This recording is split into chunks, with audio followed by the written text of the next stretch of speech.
Hello friends, target classes official में आपका स्वागत है। आज हम लोग देखने वाले हैं मौर्य साम्राज्य। तो चलते हैं, स्टार्ट करते हैं।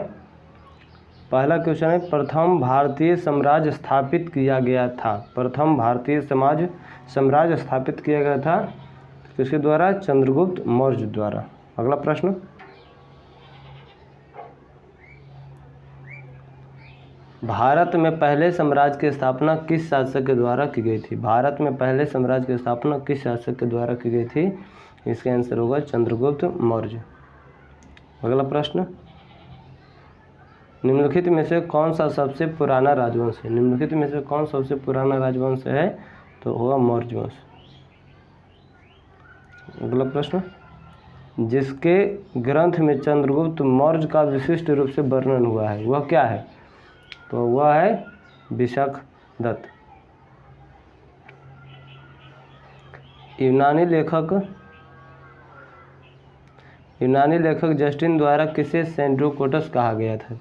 यूनानी लेखक जस्टिन द्वारा किसे सेंड्रोकोटस कहा गया है? इसका आंसर होगा चंद्रगुप्त मौर्य। सेंड्रोकोटस से चंद्रगुप्त मौर्य की पहचान किसने की? सेंड्रोकोटस से चंद्रगुप्त मौर्य की पहचान किसने की? विलियम जोन्स ने।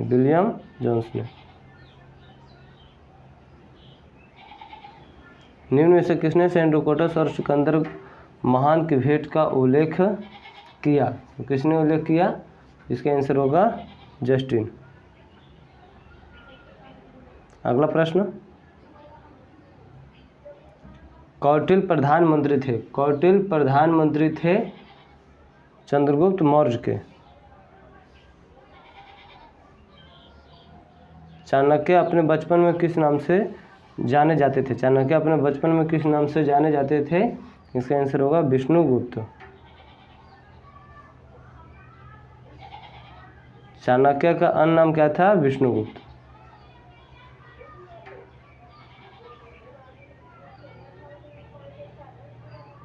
कौटिल्य की पुस्तक अर्थशास्त्र किस विषय पर आधारित है? कौटिल्य की पुस्तक अर्थशास्त्र किस पुस्तक पर आधारित है?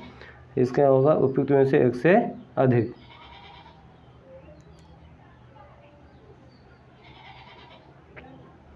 कौटिल्य का अर्थशास्त्र है। कौटिल्य का अर्थशास्त्र क्या है? तो शासन के सिद्धांतों की पुस्तक। निम्नलिखित में से राज्य के सप्तांग सिद्धांत के अनुसार राज्य का 7वां अंग कौन सा था? राज्य का 7वां अंग कौन सा था? मित्र।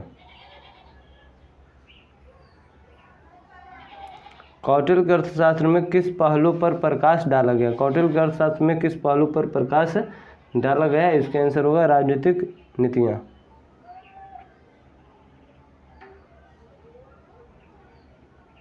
कौटिल्य अर्थशास्त्र के अनुसार निम्नलिखित में से कौन से सही है? तो पहला पॉइंट है कि न्यायिक दंड के परिणाम स्वरूप कोई व्यक्ति दास हो सकता था। सही है। स्त्री दास अपने मालिक के संसर्ग से पुत्र जनन पर कानूनी तौर पर मुक्त हो जाती थी। सही है। यदि स्त्री दास का मालिक उस स्त्री से पैदा हुए पुत्र का पिता हो तो उस पुत्र के मालिक का पुत्र होने का कानूनी हक होता था। गलत है। ऑप्शन नंबर ए होगा। निम्नांकित में किसकी तुलना मैकियावेली के प्रिंस से की जा सकती है? निम्नांकित में किसकी तुलना मैकियावेली के प्रिंस से की जा सकती है? इसका आंसर होगा कौटिल्य का अर्थशास्त्र। किसके शासनकाल में डेमेकस भारत आया था? तो इसका आंसर होगा बिंदुसार के शासनकाल में। अगला प्रश्न, बिंदुसार के शासनकाल में अशोक ने अवंती महाजनपद जीतकर मौर्य साम्राज्य में मिला दिया था। इसका उल्लेख किस ग्रंथ में मिलता है?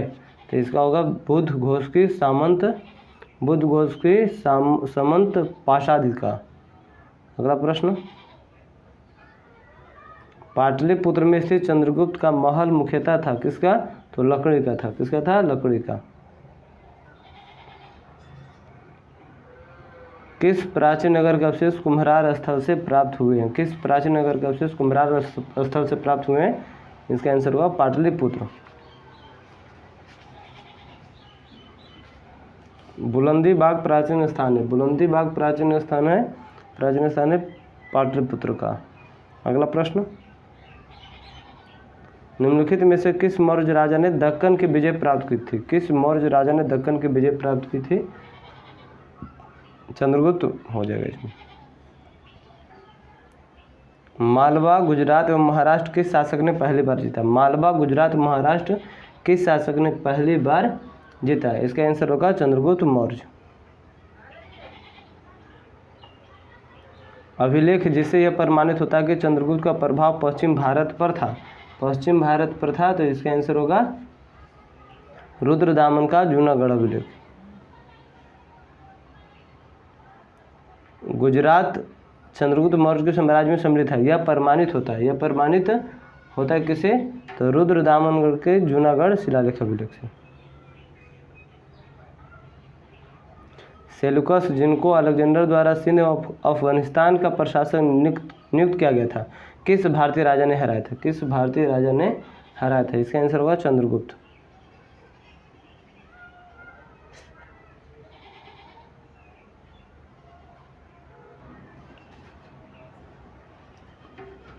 चंद्रगुप्त मौर्य ने सेल्यूकस को किस वर्ष में पराजित किया? चंद्रगुप्त मौर्य ने सेल्यूकस को किस वर्ष पराजित किया था? इसका आंसर होगा 305 ईसा पूर्व। दिया गया मानचित्र संबंधित है किससे? तो इसका आंसर होगा अशोक से, उसके शासनकाल के अंतिम समय। किसने सहिष्णुता, उदारता और करुणा के त्रिविध आधार पर राजधर्म की स्थापना की? इसका आंसर होगा अशोक। निम्न में से कौन सा क्षेत्र अशोक के साम्राज्य में सम्मिलित नहीं था? अशोक के साम्राज्य में सम्मिलित नहीं था श्रीलंका। अशोक के निम्नलिखित अभिलेखों में से किसमें दक्षिण भारतीय राज्यों का उल्लेख हुआ है? इसका होगा द्वितीय मुख्य शिलालेख। भारत का प्रथम अस्पताल एवं औषधि बाग निर्माण करवाया गया था, कहाँ करवाया था? किसने? अशोक ने। अशोक ने बौद्ध होते हुए भी हिंदू धर्म में आस्था नहीं छोड़ी, इसका प्रमाण है देवनाम प्रिय की उपाधि, देवनाम प्रिय की उपाधि। अगला प्रश्न, निम्नलिखित में से किस स्रोत से में अशोक के राजकाल में तृतीय बौद्ध समिति होने का उल्लेख मिलता है? तो इसका आंसर हो जाएगा दीपवंश और Mahavamsa, option number B. Ashoka के शासनकाल में बौद्ध सभा किस नगर में आयोजित की गई थी? अशोक के शासनकाल में बौद्ध सभा किस नगर में आयोजित की गई थी? इसका आंसर होगा पाटलिपुत्र।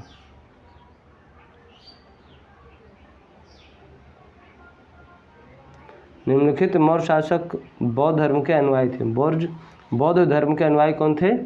तो इसका आंसर होगा अशोक और दशरथ, अशोक और दशरथ, ऑप्शन नंबर डी। अगला प्रश्न, रज्जुक थे, रज्जुक क्या थे?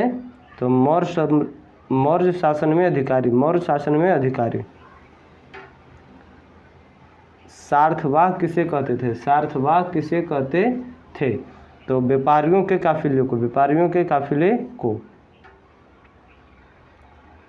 निम्नलिखित में से कौन सा अधिकारी मौर्य प्रशासन का भाग नहीं था? मौर्य प्रशासन का भाग नहीं था कौन?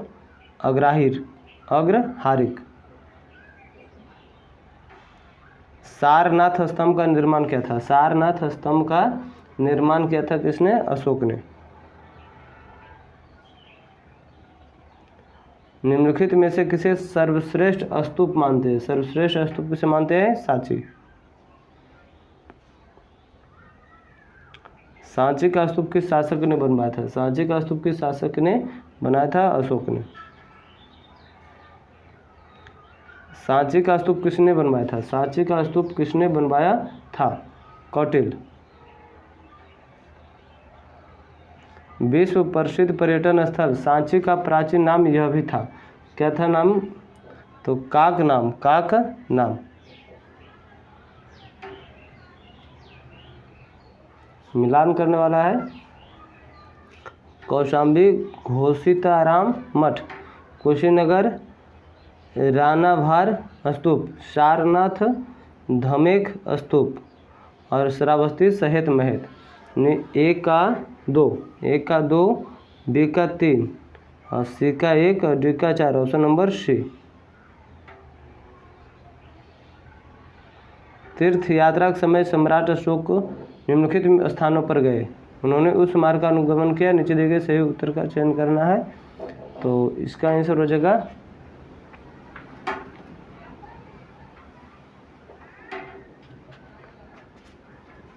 Option number D. 1 number Lumbini, 2 Kapil वस्तु,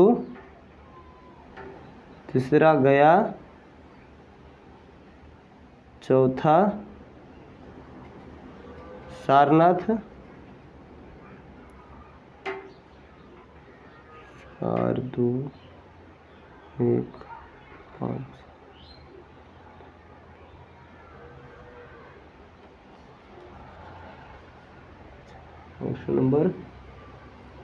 ऑप्शन में मिस्टेक है। ऑप्शन दिया हुआ है पहले 4 2 1, 4 2 1, उसके बाद 5, उसके बाद 3, उसके बाद है 6। मतलब 4 नंबर, 5 नंबर में कुशीनगर और सबसे लास्ट है श्रावस्ती। ये ऑप्शन नंबर हो जाएगा 4 2 1 5 3 6। अगला प्रश्न,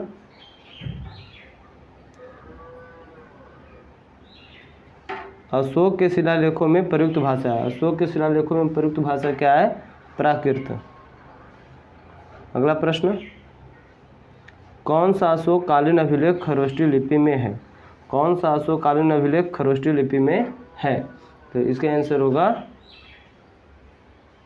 शाहबाजगढ़ी।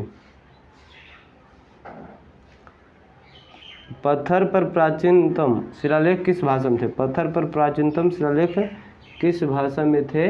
इसका हो जाएगा प्राकृत भाषा में। ब्राह्मी लिपि का प्रथम उद्वाचन किस पर उत्कीर्ण अक्षरों से किया गया था? इसका आंसर होगा पत्थर की पट्टियों पर। अशोक के शिलालेखों का सर्वप्रथम किसने पढ़ा था? अशोक के शिलालेखों को सर्वप्रथम किसने पढ़ा था? जेम्स प्रिसेप। अशोक के अभिलेखों को सर्वप्रथम पढ़ा था किसने? जेम्स प्रिसेप। जेम्स प्रिसेप। ब्राह्मी लिपि को सर्वप्रथम किसने पढ़ा था? ब्राह्मी लिपि को सर्वप्रथम किसने पढ़ा था? जेम्स प्रिसेप। अशोक के शिलालेखों को पढ़ने वाला प्रथम अंग्रेज भी कौन था? जेम्स प्रिसेप। सम्राट अशोक के राज्य देशों का सबसे पहले विकुटन डिसाइफर किसने किया था? जेम्स प्रिसेप। जेम्स प्रिसेप। मौर्य साम्राज्य के पेशावर के निकट उत्तर पश्चिम भाग में अशोक के शिलालेख थे। अशोक के शिलालेख थे खरोष्टी लिपि में। वह स्थान जहाँ प्राक अशोक ब्राह्मी लिपि का पता चला है कहाँ है? तो अनुराधापुर। प्राचीन भारत में निम्नलिखित में से कौन सी एक लिपि दाईं ओर से बाईं ओर लिखी जाती थी? दाईं ओर से बाईं ओर लिखी जाती थी खरोष्टी लिपि। अगला प्रश्न, निम्नलिखित में से प्राचीन भारत की कौन सी लिपि दाहिने से बाईं ओर लिखी जाती थी? दाहिने से बाईं ओर लिखी जाती थी खरोष्टी लिपि। अशोक का अपने शिलालेखों में सामान्यतः जिस नाम से उल्लेख है वह है क्या? तो वह है प्रियदर्शी। अपने शिलालेखों में अशोक सामान्यतः किस नाम से जाने जाते हैं?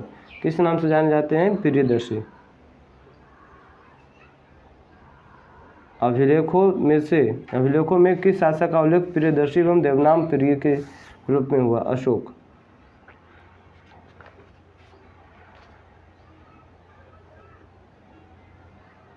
निम्नलिखित वक्तव्यों में कौन सा एक वक्तव्य अशोक के प्रस्तर स्तंभों के बारे में गलत है? कौन है? तो स्तंभों के सैफ्ट शुंडाकार हैं।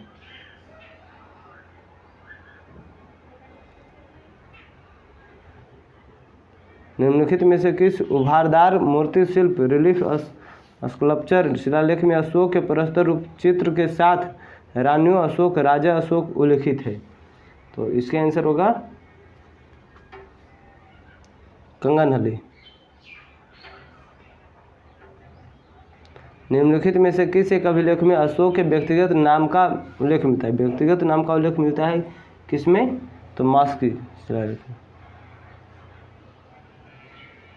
निम्नलिखित अभिलेखों में किस लेख में अशोक का नाम उल्लिखित है? अशोक का नाम उल्लिखित है मास्की व लघु शिलालेख, मास्की का लघु शिलालेख। निम्नलिखित अभिलेखों में किसमें अशोक का नामोल्लेख हुआ है? किसमें हुआ है? गुर्जरा में। अशोक का रुमेनदेही स्तंभ संबंधित है, किससे संबंधित है? तो बुद्ध के जन्म से। गुर्जरास लघु शिलालेख जिसमें अशोक का नामोल्लेख किया गया है कहाँ स्थित है? कहाँ स्थित है? इसका आंसर होगा मध्य प्रदेश के दतिया जिले में।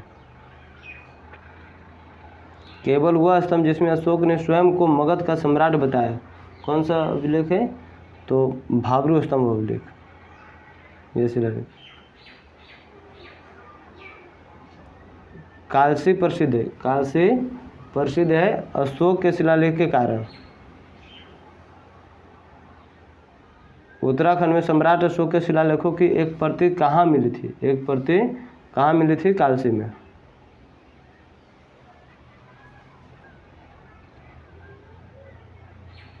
निम्नलिखित युग्मों पर विचार कीजिए, इसमें कितने युग्म सम्मिलित है? तो इसका आंसर होगा केवल 2 युग्म सम्मिलित है। कौन कौन है? तो धौली उड़ीसा में ये सही है, और एरागुड़ी आंध्र प्रदेश में सही है। जौगढ़ मध्य प्रदेश नहीं उड़ीसा में है। कलसी जो है कर्नाटक नहीं उत्तराखंड में है। अगला प्रश्न, निम्नलिखित अशोक का कौन सा शिलालेख धार्मिक संश्लेषण या समन्वय के बारे में कहता है? तो इसका आंसर होगा 12वां शिलालेख। कलिंग युद्ध की विजय तथा क्षत्रियों का वर्णन अशोक के किस शिलालेख में है? शिलालेख 13वां। कलिंग युद्ध का विवरण हमें ज्ञात होता है, हमें क्या ज्ञात होता है? 13वें शिलालेख द्वारा। किस अभिलेख में कलिंग विजय का वर्णन है?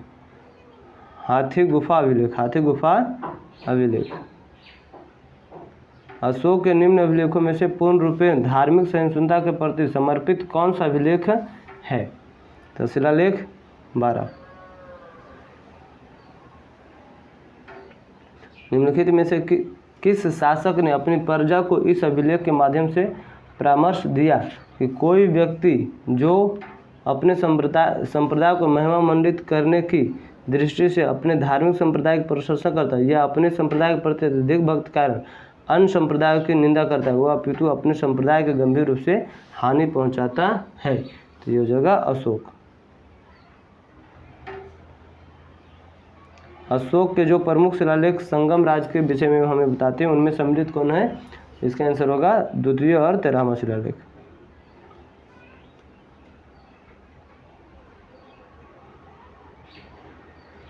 किस दक्षिणी राज्य का उल्लेख अशोक के अभिलेखों में नहीं है? अशोक के अभिलेखों में नहीं है सातवाहन। टोलेमी फिलाडेल्फस जिसके साथ अशोक के राजनयिक संबंध थे, कहाँ का शासक था? कहाँ का शासक था? मिस्र का। अशोक का समकालीन तुर्मय कहाँ का राजा था? अशोक का समकालीन तुर्मय कहाँ का राजा था? इसका होगा मिस्र के। निम्नलिखित में से किस राजवंश के शासकों के सुदूर देशों जैसे सीरिया एवं मिस्र के साथ राजकीय संबंध थे? इसका आंसर होगा मौर्य।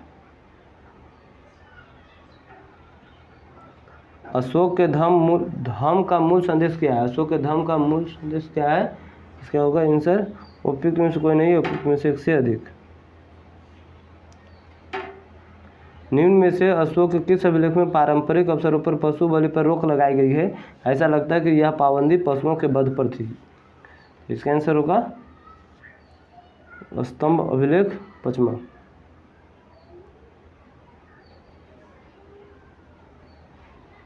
निम्नलिखित प्राचीन भारतीय अभिलेखों में से कौन सा एक खाद्यान्न को देश में संकट काल में उपयोग हेतु सुरक्षित रखने के बारे में प्राचीनतम शाही आदेश है? तो इसका आंसर होगा सोहगौरा ताम्रपत्र।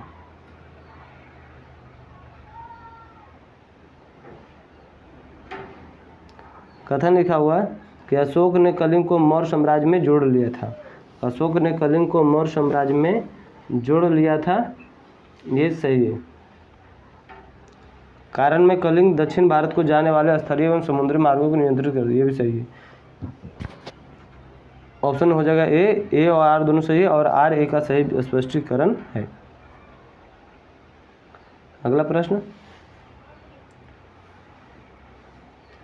मौर्यकालीन शासकों ने धार्मिक आधार पर भू अनुदान नहीं दिया था, सही है। भू अनुदान के विरुद्ध कृषकों ने विद्रोह किया, ये गलत है। यानी ए सही है परंतु आर गलत है। Option number C. प्रसिद्ध यूनानी राजदूत मेगास्थनीज भारत में किसके दरबार में आया था? भारत में किसके दरबार आया था? तो चंद्रगुप्त मौर्य के दरबार में। मेगास्थनीज दूत था, मेगास्थनीज दूत था किसका? तो सेलुकस का। किसके शासनकाल में मेगास्थनीज भारत आया था? किसके शासनकाल में मेगास्थनीज भारत आया था? चंद्रगुप्त मौर्य के शासनकाल में। अगला प्रश्न, मौर्य समाज का 7 वर्गों में विभाजन का विशेष रूप से उल्लेख किया गया है। इसका आंसर होगा मेगास्थनीज की पुस्तक इंडिका में। मेगास्थनीज ने भारतीय समाज को कितनी श्रेणियों में विभाजित किया? तो कितनी श्रेणियों में विभाजित किया? इसका आंसर हो जाएगा 7।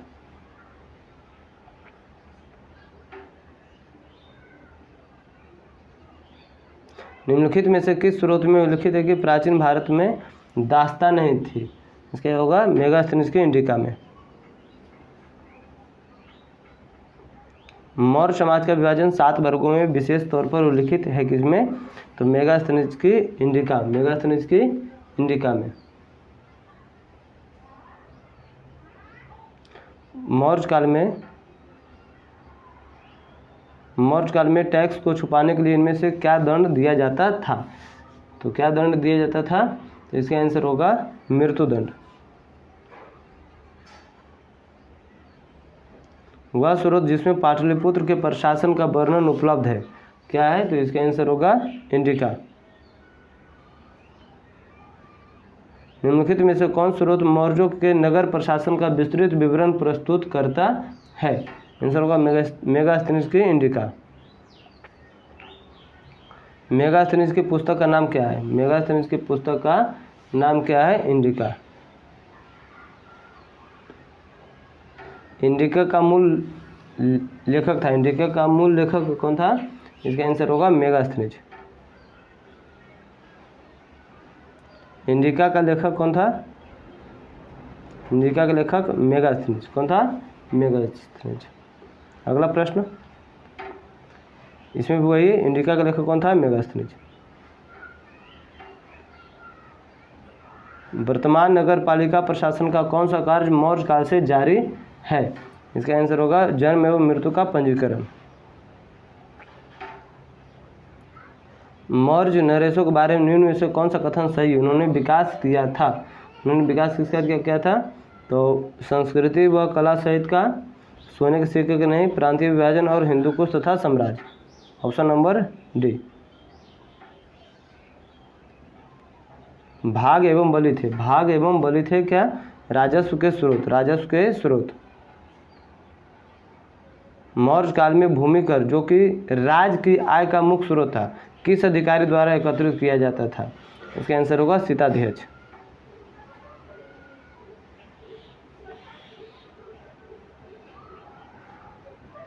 मौर्य काल में सीता से तात्पर्य, मौर्य काल में सीता से तात्पर्य किससे?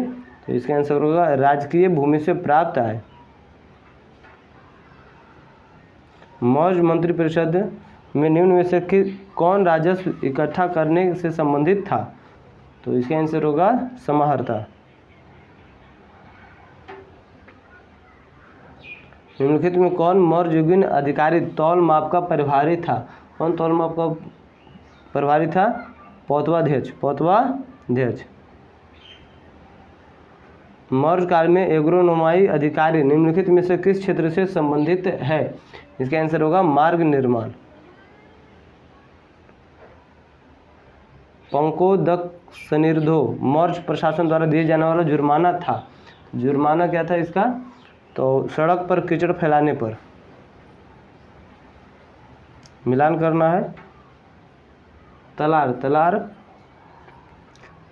रात्रि सुरक्षा कर्मियों का अधिकारी। पटकोल ग्रामीण कर वसूली। सहस्राधिपति चोरी डकैती। बलाधिप चुंगी का संरक्षक। 1 का 3 B का 4 1 का 3 B का 4 C का 2 D का 1। Option number B. अगला प्रश्न, मौर्य काल में शिक्षा का सर्वाधिक प्रसिद्ध केंद्र था। मौर्य काल में शिक्षा का सर्वाधिक प्रसिद्ध केंद्र था तक्षशिला। अगला प्रश्न, कौटिल्य के अर्थशास्त्र के अनुसार मौर्यकालीन न्याय व्यवस्था में निम्नलिखित न्यायालय अस्तित्व में थे। तो इसका आंसर हो जाएगा ऑप्शन नंबर डी 2 और 4 धर्मस्तरीय और कंटक शोधन। अगला प्रश्न,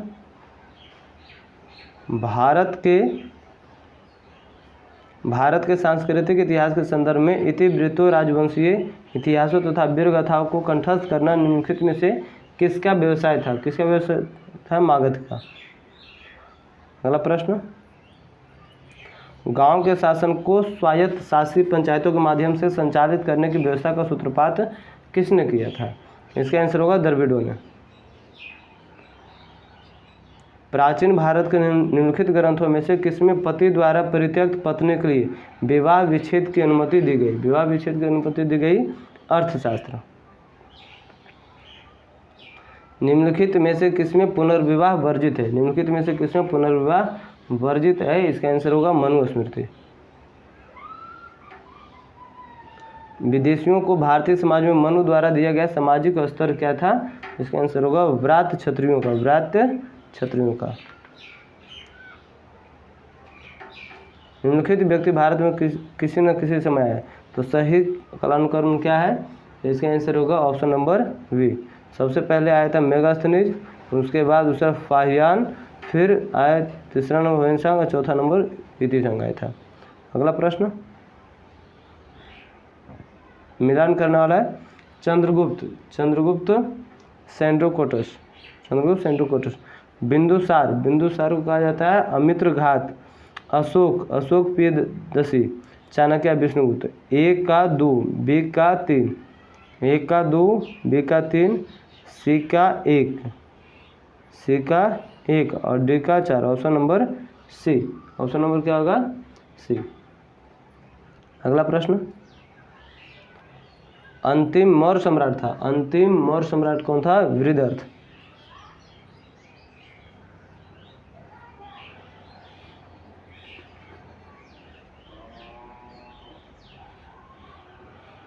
निम्न कथनों पर विचार कीजिए। अंतिम मौर्य शासक वृद्धर्थ की हत्या उसके प्रधान सेनापति पुष्यमित्र शुंग ने की। कौन सही इसमें है? तो गलत है। अंतिम शुंग राजा देवहूति की हत्या उसके ब्राह्मण मंत्री वासुदेव कण्व ने की और उसने राज शासन हथियार लिया। ये भी गलत है।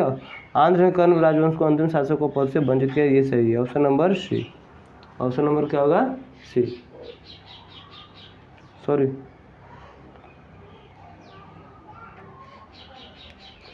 इसमें ऑप्शन नंबर डी तीनों सही है। अंतिम मौर्य शासक वृद्धर्थ की हत्या उसके प्रधान सेनापति पुष्यमित्र शुंग ने की थी। अंतिम शुंग राजा देवहूति की हत्या उसके ब्राह्मण मंत्री वासुदेव कण्व ने की और उसके राज शासन हथियार लिया था। आंध्र ने कण्व राजवंश के अंतिम शासक को पद से वंचित किया था। ऑप्शन नंबर क्या होगा? डी। अगला प्रश्न, मौर्य काल में प्रणियम क्या था?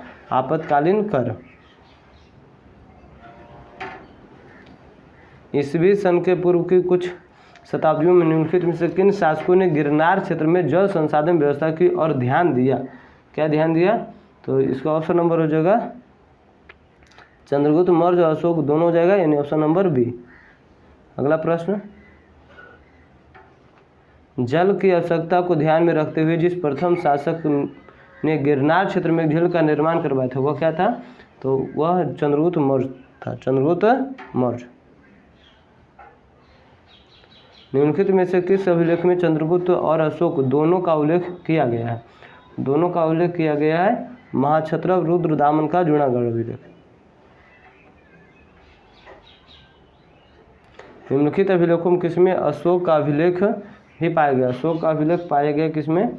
इसका होगा महाक्षत्रप रुद्रदामन का जूनागढ़ अभिलेख। बराबर पहाड़ी की गुफाओं के विषय में निम्न से कौन सा एक सही नहीं है? तो इसका आंसर होगा ये अभिलेख ईसापुर 6वीं शताब्दी के हैं, ये सही नहीं है।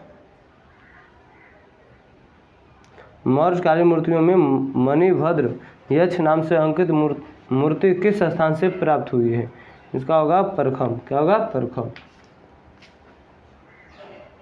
और लास्ट क्वेश्चन है मिलान करने वाला, दिए गए कुट का प्रयोग सही कौन सा है? तो इसमें हो जाएगा लोथल, एंशिएंट डॉकयार्ड सही है, Sarnath first sermon of Buddha सही है, Rajagiri loan capital of Ashok गलत है, Nalanda great city of Buddhist learning ये सही है। वीडियो देखने के लिए बहुत बहुत धन्यवाद।